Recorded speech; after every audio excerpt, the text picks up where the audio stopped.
Namaskar. Welcome to this session. Today we are going to open out the basis for analysis of vitarka badha given by Patanjali. We should recall the Sutra 2.34, which has the following purport. Patanjali says that vitarka badha to Yamas and Niyamas, himsa dayaha. The vitarka badha comes to himsa dayaha, that means himsa, etc. That means all those 10 principles which are in counterposition of 10 Yama Niyamas. So, the vratas get violated because the yogi is in vrata. He is in vows. Unlike we people, we try to practice as much as possible, wherever possible, as and when possible. We try to adhere to morality, ethicality, and we think those are yamas and niyamas, which Patanjali is mentioning. But that is not true. So the vratas, here Patanjali is expecting vows, because yoga has to be anushtanam, and we understand the relationship between anusthana, dharma and vrata. Vrata Vaikalya. So, Yoganga Anushtanam expects not just practices, rigorous practices, diligent practices, intentful practices, regular practices, but one has to go far beyond these. Of course, these have to be there in the beginning, but one has to take a next step with respect to mode of practices. So these vratas get violated kruta karita anumodita. Instrumentations through which the violations take place, either it is by oneself or it is caused to be done, or it is applauded, endorsed, somebody doing it. So even if you are in ahimsa, but if you endorse someone to be in himsa, you are violating your vrata. You think you are not violating your ahimsa, but you are violating your ahimsa vrata if you instigate someone, appoint someone, or applaud someone, or endorse someone doing it, which is in counterposition of ahimsa. That is violation of your vrata. So this is how the things change in anushthan and dharma, although not in practices. Because you can still take credit that you have not violated, somebody else has done it. So, krutakarita anumodita. So, this is how the violations take place. This is how violations take place. Now, why do the violations take place? Lobha, krodha, moha, purvaka.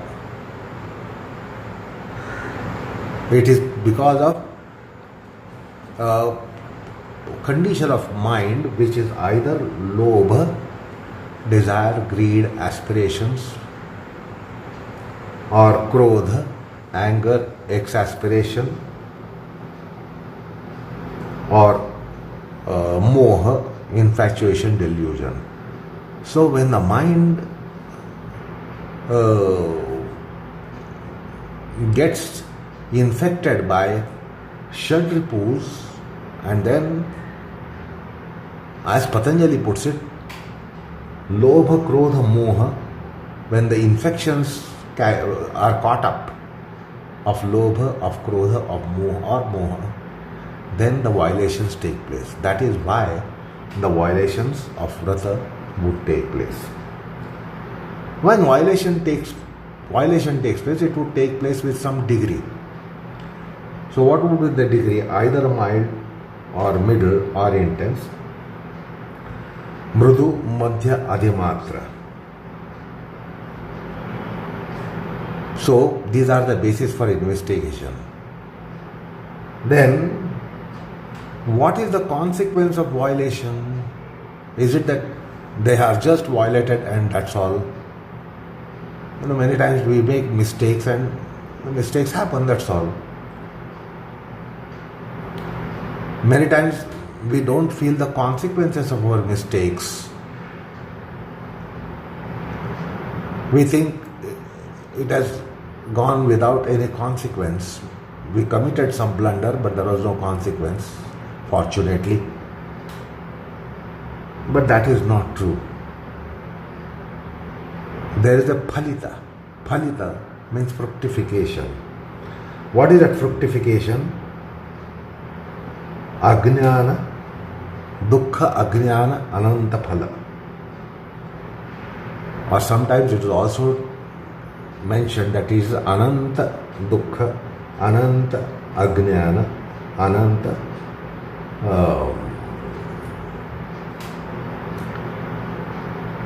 phala, which is dukkha. So this would create a dread to be violating the vratas.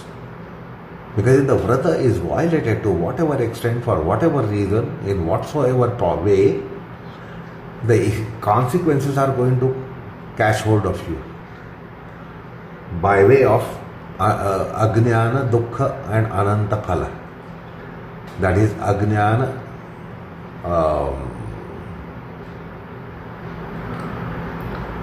dukkha and the consequential chain of effects and cause and effects.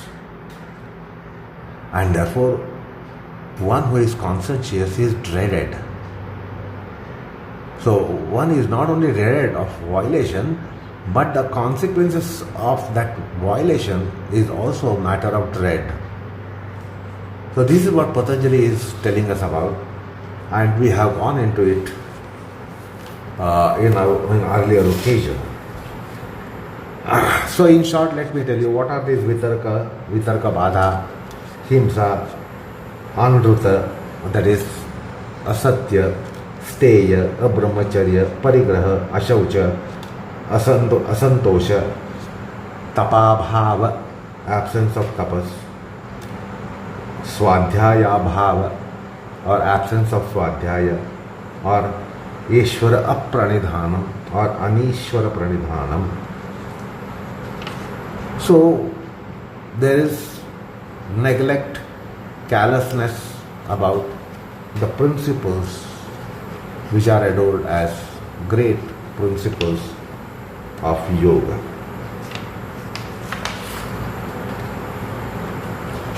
So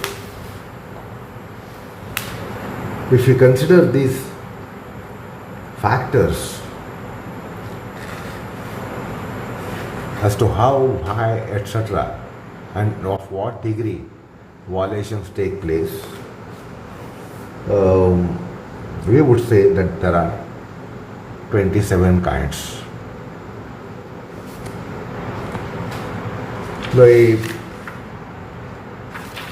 How 27 kinds? Vyasa gives the detailed interpretation of the whole jurisprudence here. That is interesting. So Vyasa opens it out and he says these are 27 kinds of vitarka badhas. Earlier we felt it is 3. One is krutakarita anumodita, one of them, or lobha krodha moha purvaka, one of them, or mrudu madhya adhimatra, one of them. So they become 3. and then 3 into 3, 9.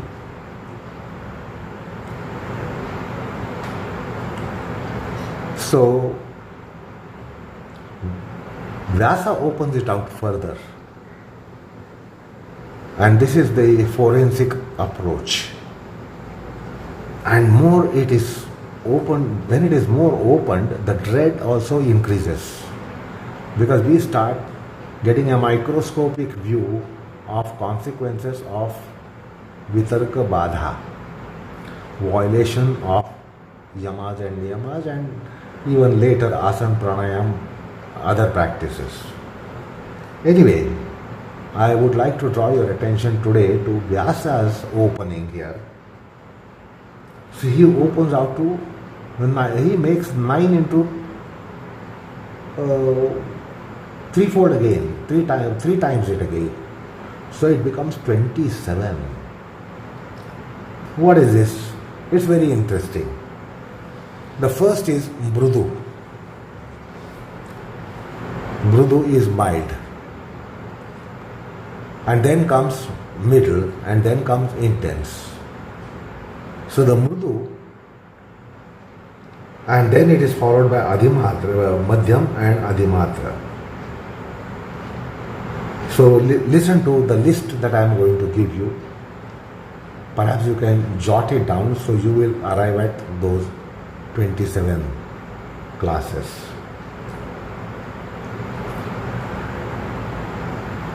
Because whenever there is a violation, it is either kruta, which is the first class of classification, and then it is either of the next 3, either it is going to be due to lobha or krodha or moha, or it is going to be mrudu, madhya or adhimatra. So 3 becomes 9, and now 9 become 27. So when the investigation takes place, deeper investigation takes place, then the true classification emanates, which is 27 as divulged by Vyasa. So listen to this list. Of the mrudu kind, due to lobha, kruta kind of himsa. Number 2, madhyama, lobhajanya, because of lobha, kruta, himsa. And then adhimatra, then again lobhajanya, kruta. So the kruta here is becoming 3. Then again mrudu, krodha, kruta, madhyama, krodha, kruta, adhimatra, krodha, kruta. Then mrudu, moha, kruta, madhyama, moha, kruta, adhimatra, moha, kruta. So himsa can take place in 9 magnitudes. So just one himsa can take place in 9 magnitudes. Now let's try to understand further opening of himsa, violation of the form of nature of himsa. So this was all krodha, lobha,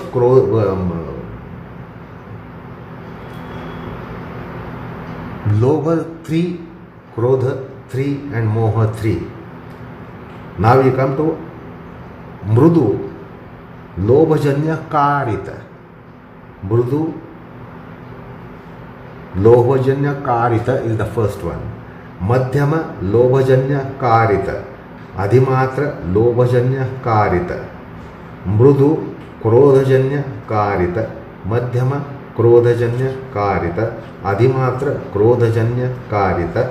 Mrudu, mohajanya karita. Madhyama, mohajanya karita. Adhimatra, mohajanya karita. So another 9 magnitudes or ways or kinds of himsa coming as violation of ahimsa. So we have considered 9 plus 9. Now we go to the last 9. It is anumodita. Mrudu lobhajanya anumodita, madhyama lobhajanya anumodita, adhimatra lobhajanya anumodita, mrudu krodhajanya anumodita, madhyama krodhajanya anumodita, adhimatra krodhajanya anumodita, mrudu mohajanya anumodita. And then madhyama mohajanya anumodita, adhimatra mohajanya anumodita. So these are 27 kinds of himsa, which is violation of ahimsa.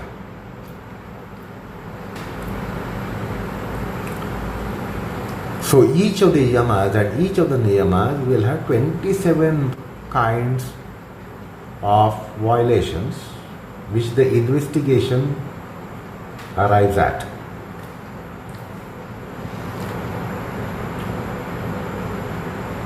Then the Shastra further takes a more microscopic view with reference to yogi, because the mrudu magnitude of himsa, when the yogi is more reformed, the mrudu will become mrudu, mrudutara and mrudutama, mild, milder and mildest. So as one goes to reformation, there will be further more investigation whether it was really mild or milder or mildest. While when we deform ourselves, adhimatra can become adhimatra, adhimatratara, adhimatratama. So we can become more volatile, more violent and more atrocious, more brutal. So there are that positive and comparative superlative degrees if we fall. But if we are evolving, the mrudu has to become mrudutara and mrudutara has to become mrudutama.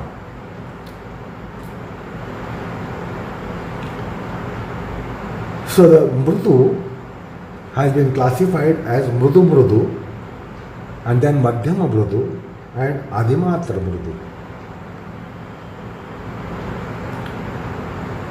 So one needs to proceed from adhimatra mrudu to madhyama mrudu and mrudu mrudu. That's the way of reformation.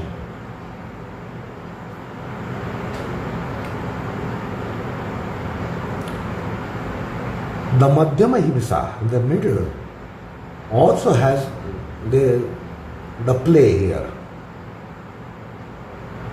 It is mrudu madhya or madhya madhya or madhyama madhya and tivra madhya. So the middle intensity also can be calibrated as mildly middle, middly middle and intensely middle.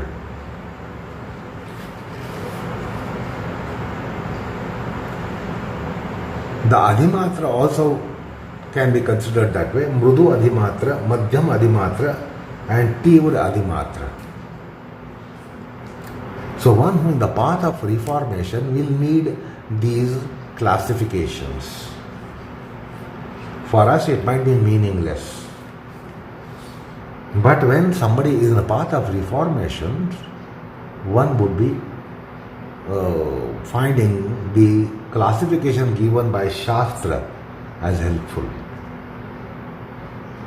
So with what we have seen just now, that mrudu of 3 calibers, madhyam of 3 calibers and adhimatra of 3 calibers, the 27 become 81.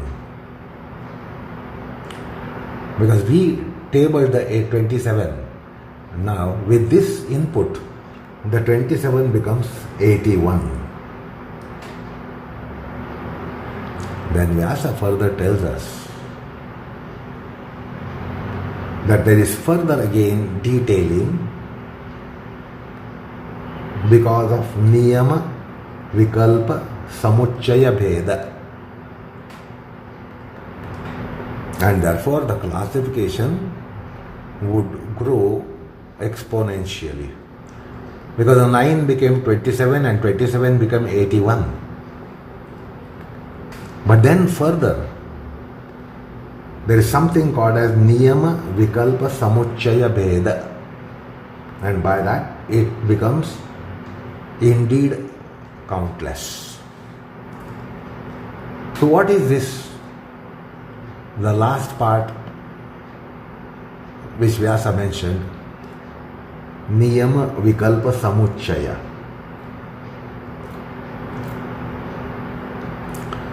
So let us take the example or illustration of ahimsa and understand these three.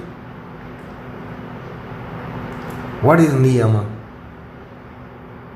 Niyama means I will only be eating fish, and therefore I will kill fish, I will catch fish, and I will not commit himsa towards any other creature. That's a niyama. Like fishermen do only himsa for fish, aquatics.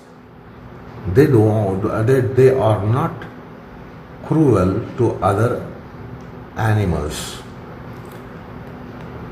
So that's the exception, that they will only commit himsa with respect to aquatics or fish. So he has this kind of resolve that I will only catch fish, which means killing a fish,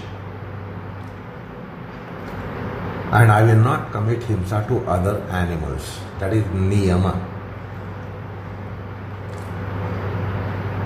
Then the niyama also can come with respect to kala, time and situation.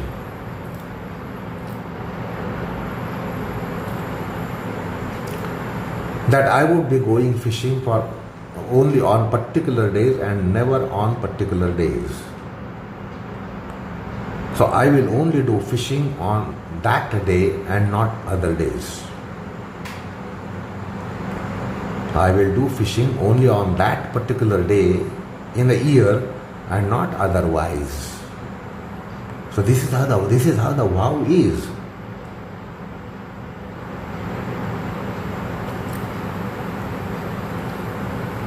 So this is by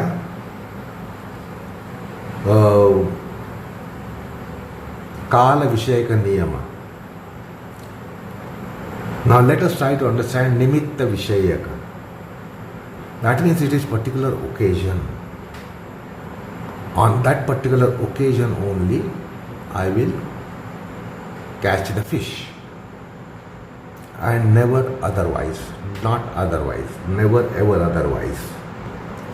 Or I will only catch fish in sea, nowhere else.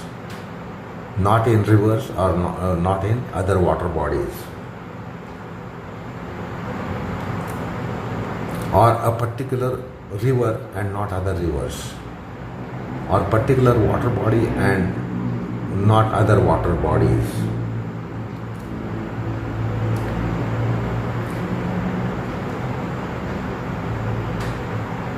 So the niyamas come like this. Niyamas means in this vikalpa badha, which Vyasa brings to our notice.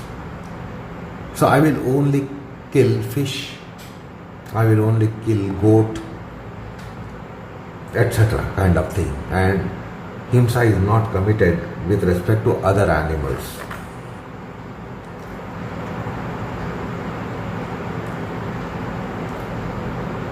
Then the niyama vikalpa samuchaya combinations, that is desha kala samaya combination.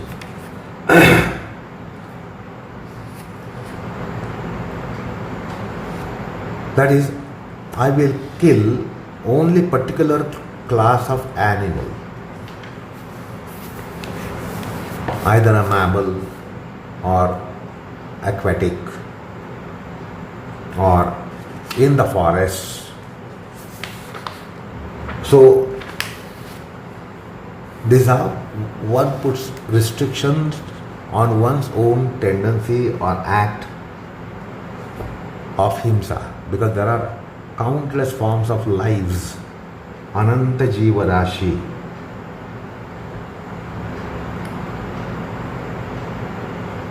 So this is how Vyasa has further opened out how the vratas are observed. So the point is, there are ananta jiva rashi, countless forms of lives, and therefore there are countless forms of violation in the form of himsa. So the himsa primarily takes place from mrudutama to adhimatratama, mrudutama to tivratama. These are the magnitudes. So we should know how to really reform ourselves.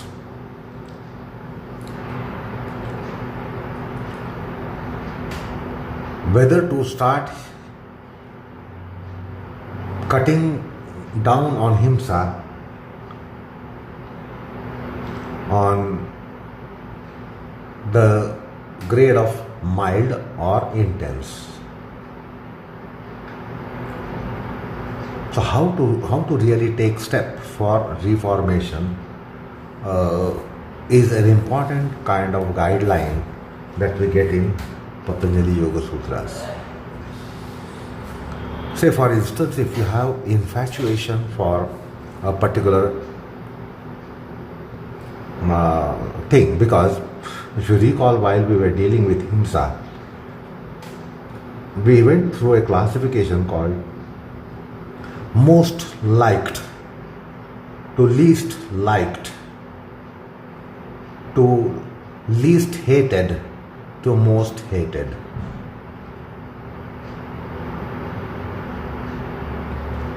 So how will we reform? Should we start reforming from most heated end or most loud end? Where do we start? So try to recall that advice which was given to inculcate the principle of ahimsa. The mathematics of ahimsa was discussed when we did it. If you like something too much, the infatuation is too much, it is very difficult to cut down on it.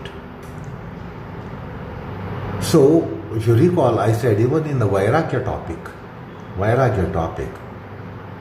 if there is mechanical consumption, we should cut down on it rather than obsessional consumption.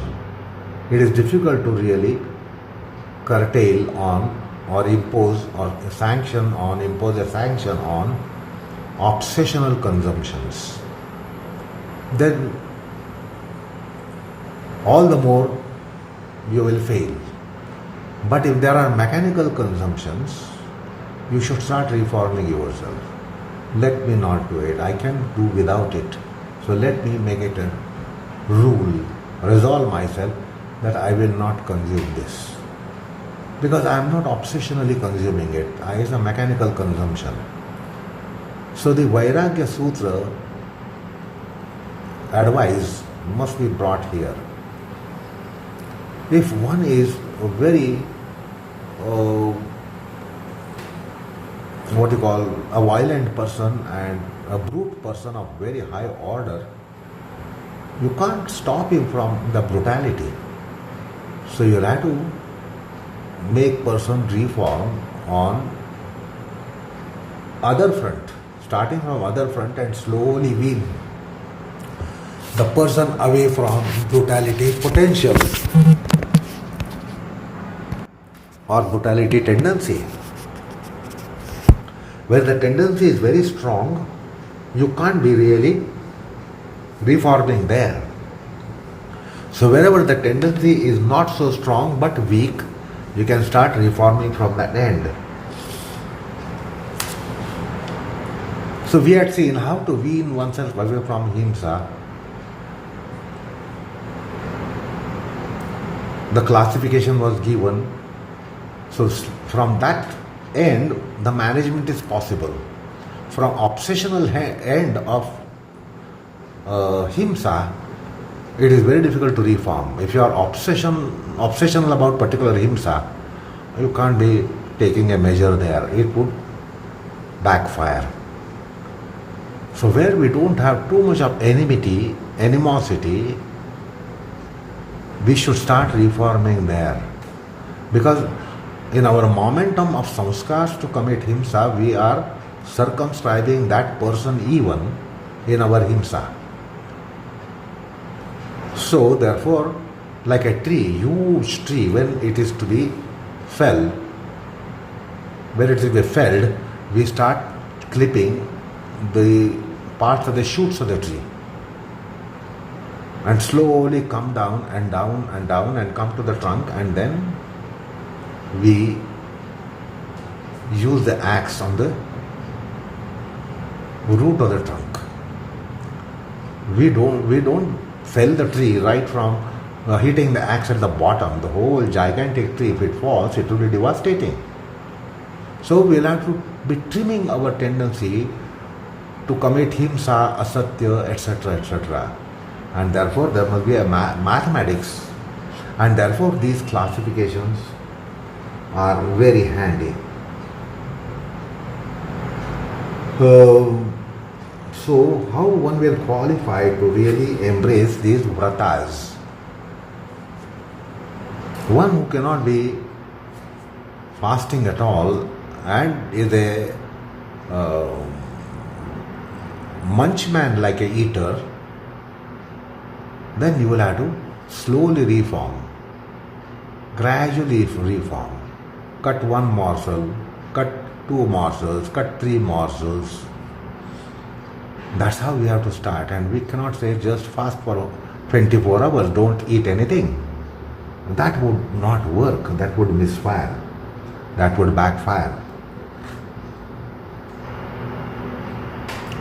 So anyway, the detailed classification which Vyasa has mentioned is to be rendered by a student for himsa, asatya, steya, abhrahmacharya, parigraha, shaucha, ashaucha, asantosha, tapabhava, anadhyaya or aswadhyaya, and anishwar pranidhan or ishwar apranidhan. So understand, we have to reform on so many fronts. And best way to really counter these forces, which are quite formidable, the best way is to observe vrata vaikalyas. On certain days, we are really weaned away. We have such an atmosphere around. You should recall, while dealing with vairagya and even the yamas, that there are certain days, on those days we are more magnanimous and noble, and there is such cultural atmosphere as well, and therefore vrata vaikalyas are taken on parvas, those days.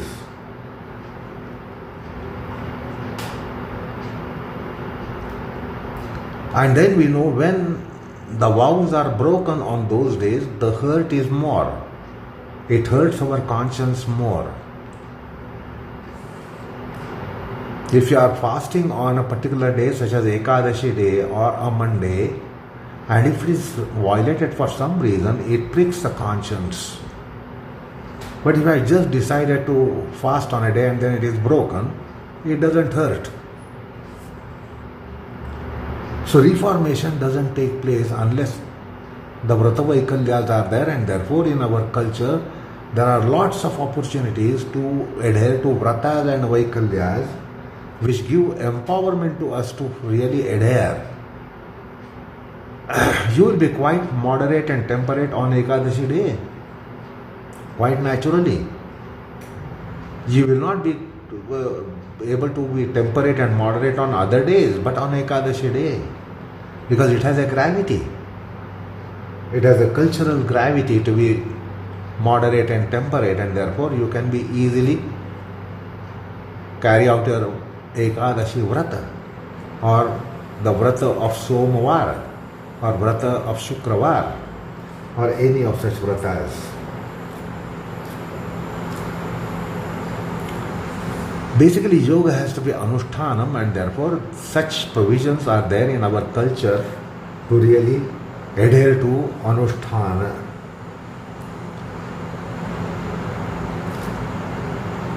So,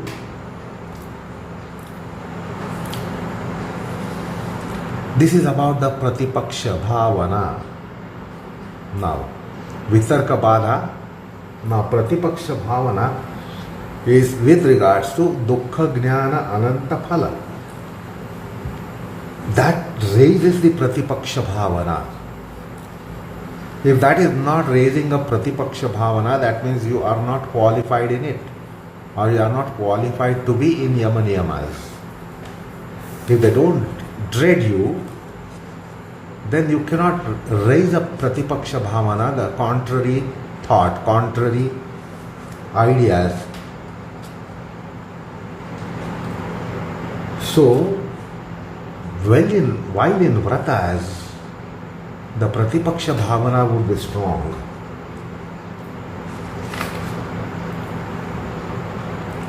And that is what has been mentioned in the sutra that we considered. So,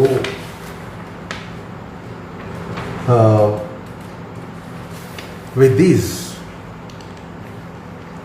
aspects of vitarka badha pratipaksha bhavana, which we considered for quite few sessions, now today we are concluding this topic.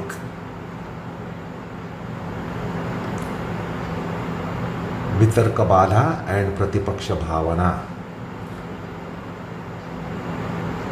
Now